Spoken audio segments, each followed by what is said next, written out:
What's up? It's 10 Minutes with Taylor, and it is officially day 61. I'm super excited for this week's topic, and we are going to be talking about the story of Easter. But like always, make sure you go check out last week's. It was day 60, and we talked about good news. It's going to be okay. And yes, it is going to be okay, and we just talked about how is it going to be okay, and how do we know it's going to be okay. And we just covered everything in that topic. But today's topic is even better because we are talking about the best story, the most amazing story in the history of stories. And that is the story of Easter. And see, we're not just going to be talking about the story of Easter today and just about that Sunday where Jesus rose, but we are going to be covering the Last Supper, Jesus' crucifixion, and the day he rose, as we call it, Easter.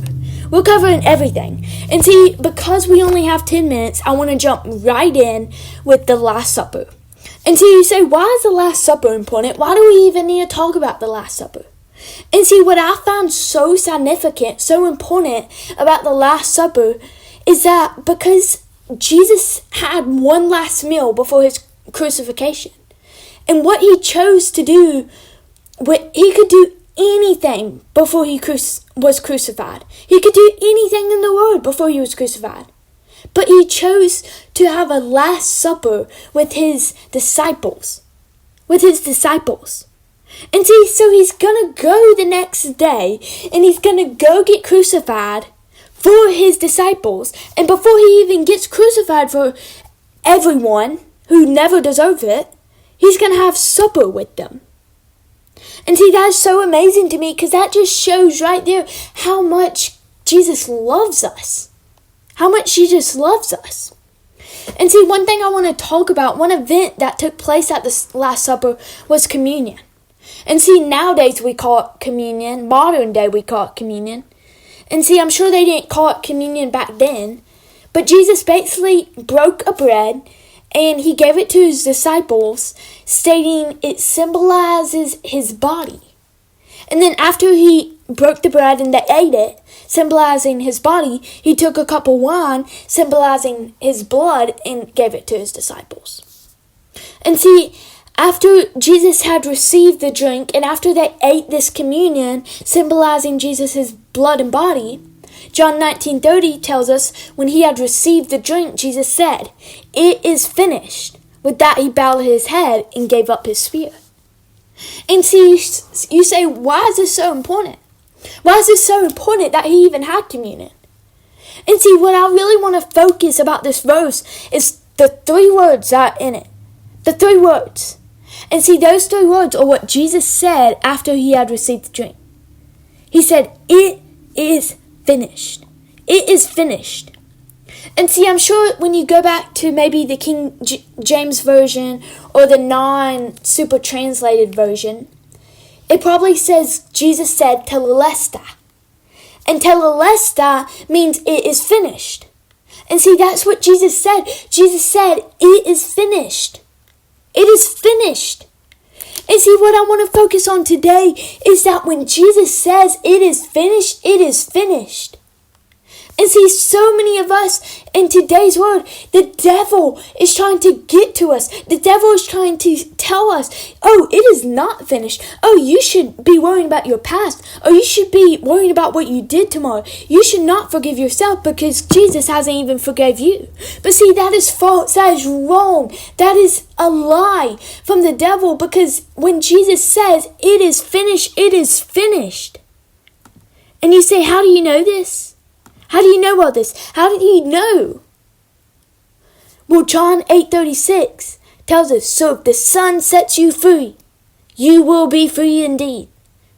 If the Son sets you free, you will be free indeed. And see, I want to tell you, when Jesus says it is finished, there is no buts about it. It means that it is finished.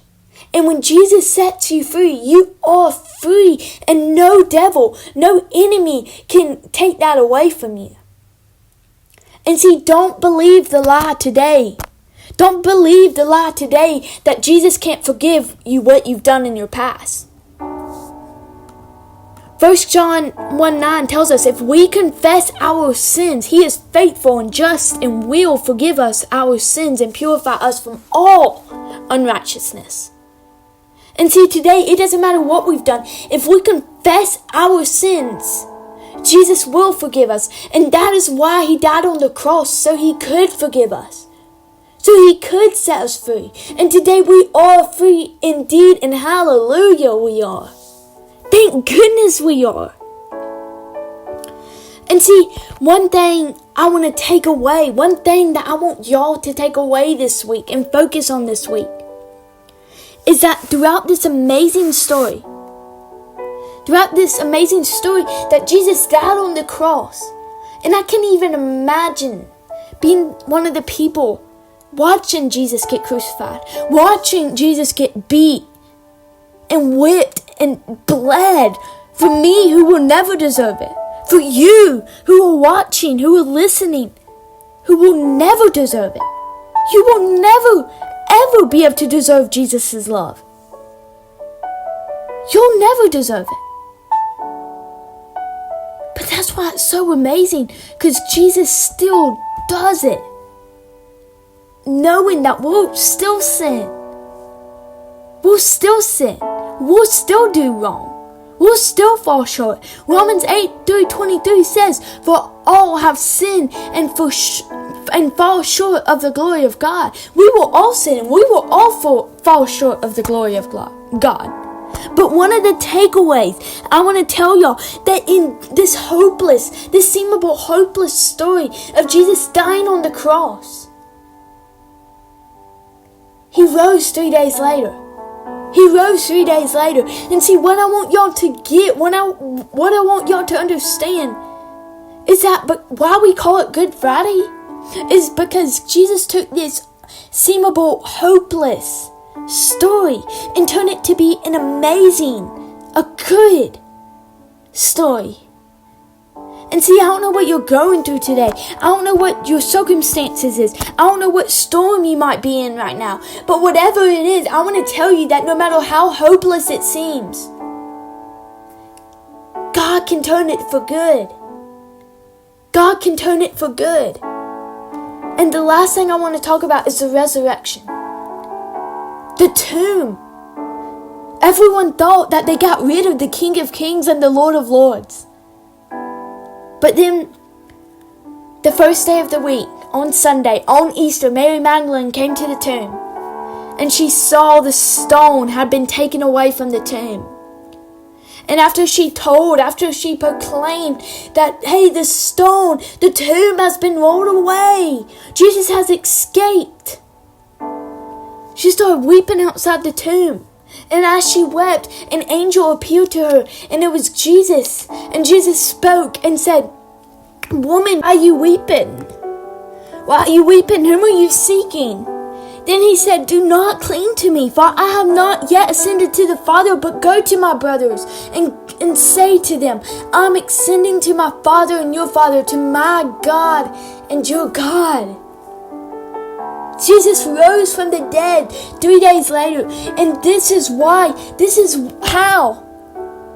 we have proof that Jesus can turn this hopeless, this terrifying story into something amazing. And he has forgave every single one of y'all's sins today. You have been forgiven today. And Jesus loves you more than we can imagine, more than we can fathom. He loves you.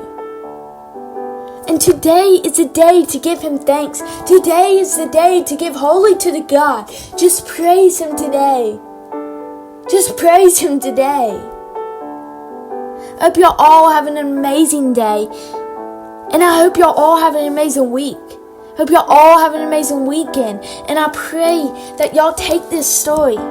Y'all take something out of this amazing story in the history of stories. And y'all remember what Jesus has done. Y'all remember what Jesus has done. Make sure you share this video because it only starts with one. Make sure you stay tuned for Bible Verse of the Wednesday. And I will see y'all next Saturday. Bye.